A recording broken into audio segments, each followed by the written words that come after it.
This video is brought to you by ProBoxingSupplies.com, where you can get 25% off now, and PowerPerformanceProducts.com, where you can get $10 off your purchase of Body Storm and Body Effects. Spencer Lazara here at Gracie Baja. I'm with Edmond Tarverdyan. He's getting Ronda Rousey ready for her fight against Sarah Kaufman, August 18th, San Diego, California. How's training going? How's your striking coming along? Training's very well. We've hired two girls to spar with. Usually we don't have girls to spar with Ronda because she's so tough, I guess. But we got good tough ones. We got this boxer that Lucia Riker brings in. She's from Australia. She's like a 15-1 professional boxing record, which means a lot, boxing all the people that have like 15, 16 fights, that means they're tough. They have no way out, just throwing punches. So this girl is pretty tough. She just comes forward, keeps coming, and Ronda's looking great. You're the one that saw this. You witnessed the sparring today. So, for me, she could always look better and better and better, and, we're working our way up. But she's looking very good. She's ready to go. Very fast. She's very crisp, fast hands you've got in her, and her footwork, of course. You mentioned how you worked on her footwork for months before you even had her throw a punch. Yeah, footwork's everything. A lot of people don't realize is, for Ronda, we're not trying to turn her into a boxer. Her movement, and if, she doesn't have the proper footwork, she can't get inside and use her judo. It's simple as that. If she doesn't have good defense, she can't get inside. So boxing is not about getting hit. I know you're supposed to be able to take punches, and taking punches takes time and takes experience, and Ronda looks very good right now. She could take punches, but that's not the point. Why would you get hit with nonsense shots? It doesn't make sense to me that way. So when I teach my fighters, if they want to fight longer and look good and have a long career, the whole purpose of fighting is to avoid getting hit and using good footwork, knowing angles, knowing how to set up the distance, throw your own punches, connect, and get inside, throw the people around, and catch them in an armbar. Simple. Yep. Was there anything you could take out of the Miesha Tate fight for Ronda to work on? Miesha Tate came out there swinging. Like I told everybody, I know, if Ronda gets hit, everybody's going to think, oh my God, the boxing coach. I trained a lot of boxers and world champions and great fighters, and I understand what fighting is all about. And what it is Miesha Tate came out there and started throwing big shots. You have elite strikers from K1, whatever, good Muay Thai fighters. They get in the cage, a wrestler comes in there that has maybe 2 months of striking experience, start throwing crazy looping ass shots, and hits the Thai fighter or the good striker and drops him and wins. Oh, this guy can't strike. That's what everybody's going to say, right? But that's not the point. Miesha Tate came out there, started swinging at Ronda. Ronda doesn't have that much of experience of getting hit. She took it very well. I was really happy the way she took it. She pulled back a little bit. Yes, people could watch and say, oh, her head was up or whatever, She was at a distance that she couldn't get hit more, so that's why she kept her head up a little bit. We're working on little things to keep that chin tucked in a little bit better because of her judo posture and her pulling back all the time. She's been doing that for so long. But now she's looking beautiful, and, we always have mistakes. I'm not satisfied with any of my fighters come in there, and they perform. Yes, they perform well. We have a good day, but after that, after a week, we go back to the drawing board, and there's always improvement that could be worked on in the gym. And we're here doing that right now, and now we have a better camp, and we're more smarter, and I think Ronda now could start fighting and just keep letting her hands go, getting hit, getting comfortable in there. Now it's a great time for her to do that, and that's what we had. Darren Harvey and I sat down, and we hired good sparring partners for her, and now she's going to learn. I didn't want her to do that from the beginning. Why? Because I have my reasons. Because I want her to, when she punches, I want her to be so precise that she could drop these girls with one shot, okay? She doesn't have to just throw her hands all over the place without thinking and her getting hit back, okay? We don't need her to get hit. She's too pretty to get hit. So just avoid those shots and get in, slam people on their head and take them down and get them in armbar. Simple. Yeah. You have a bunch of other guys that you work with. Art just got a win on Showtime there. Talk about some of the other guys.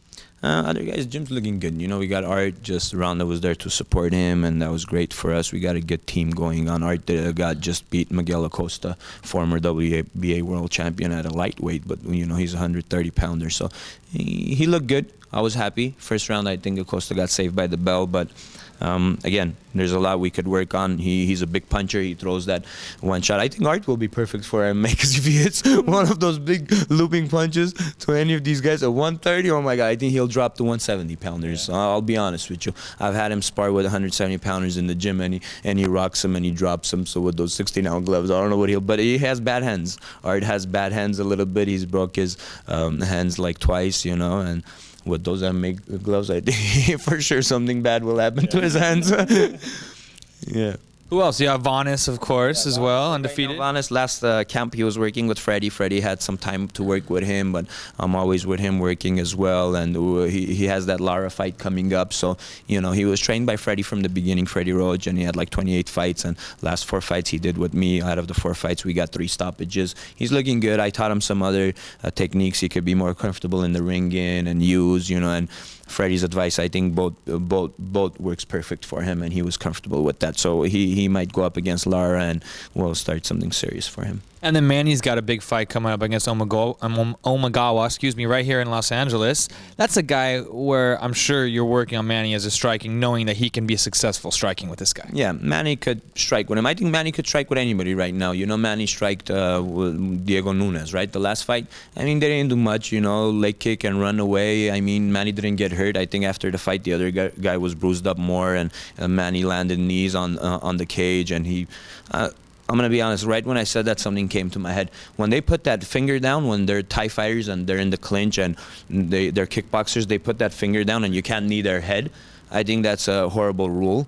So, I know the State Athletic Commission has that rule for a purpose. I'm not saying it's bad or whatever, but it doesn't become real. Because guys are using it to their advantage so much. What being 2 hands instead of 1 hand. Yeah, 2 hand, being in a bad position and touching your finger, like your index finger on the ground, and he did that against Manny like twice. I was like, Manny has him in the clinch and kneeing him, and that's where he needs to work and bully him on the cage and take him down on the cage, and he couldn't do that because he just touches his finger on the cage. I don't know what the guy was doing. So Manny didn't look bad. I know Manny right now, let me tell you, everybody comes to my gym, they're going to learn better boxing and their defense is going to be better. I'm not making him into fighters to be a safe fighter. I understand the entertainment side of it. You have to be aggressive. You have to throw punches. That's what people love. I understand that. If we don't have them doing that, we won't make money. I make a living doing this, so I understand what people want to see. When I'm there watching a fight, if I have a beer too, I would love somebody to throw down instead of just run away all night. It's simple.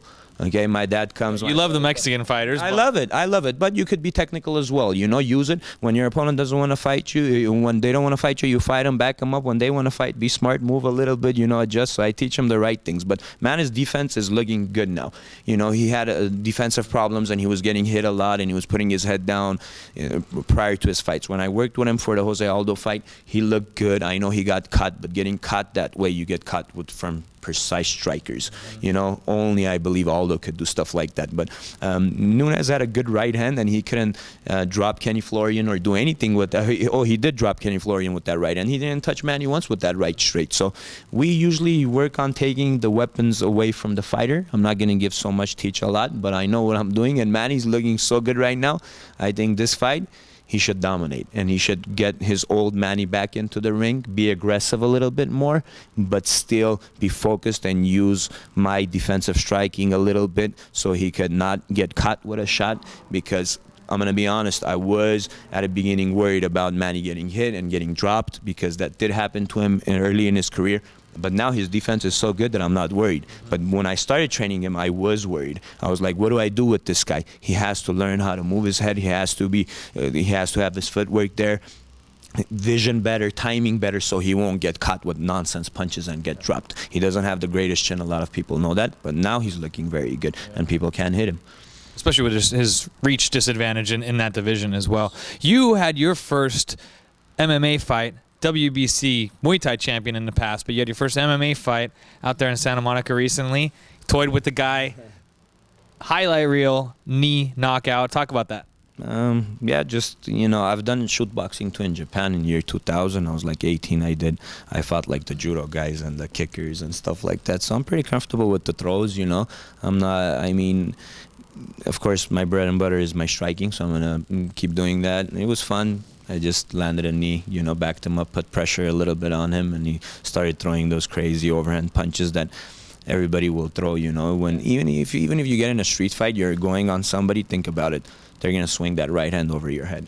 It's simple. Why would they throw that right hand? Because that's the punch they feel that's stronger than the left hand. So a lot of people don't understand. They get in the gym and they just throw a big punch and they keep throwing that. They think they're going to hit precise strikers with that. If I get hit with the right hand once, second time, I'll consider myself as a stupid fighter.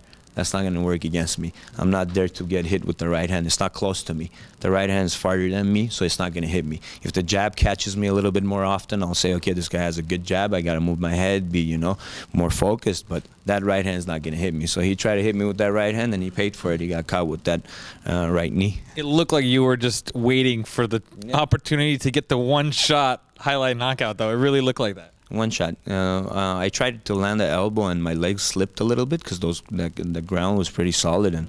But in the locker room, I just worked that knee and that right elbow. I think if any of my elbows connect, that 90% of the times they're gonna have a big cut on their head. So that'll be pretty fun too. Elbow, knee, whatever.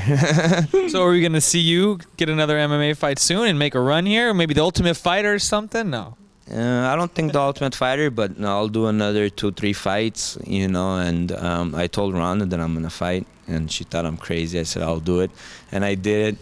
I haven't said that I want to go into the UFC. Darren's over there saying, yes, go into UFC so I can manage you. I know what he's thinking right now, but I haven't said that. But Mark, for sure, if I say I'm going to go into the UFC, I'm going to go, and when I go, I want to make a statement. I don't want to fight the best fighter. I've been doing martial arts since I was 7 years old. I've opened up a gym and taught a lot of kids, and I've had a lot of good pro fighters, boxing and MMA and Muay Thai. So if I get in there, I really want to be tested, and I want to go against the best. So if I get that opportunity and I feel that I'll have a short way out into that position, I'll do it. Like her. She was so smart, yeah. Easy way in there.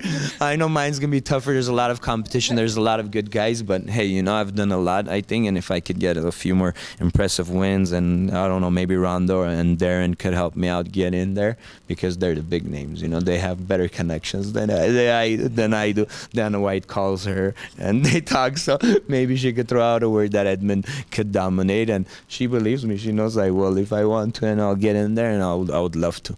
Like I had Manny fight, what's his name, Aldo. I trained him, so from the corner, I had George working the corner too. He was punching me on my shoulder, telling me that I should be in there and I could beat this guy, and I believe I could beat him. I would love to see that. So you would fight at 145 pounds, and that's what you did in the last fight. Easy. My last Muay Thai fight, I fought at 146. 147 was the weight. I made 146. I fought Hector Pena. And then the last fight I fought at 55 because, 4 years layoff. I didn't want to drop it right away, but easy. Making 55 very easy for me. Yeah. Well, go check out his highlight video, Edmond Tarverdyan, on YouTube. I guarantee you will be impressed. And look for these up-and-comers as well coming out of GFC. Edmond, Leon, Gore, these guys are phenomenal. I can't spar them anymore. They kick my butt too bad.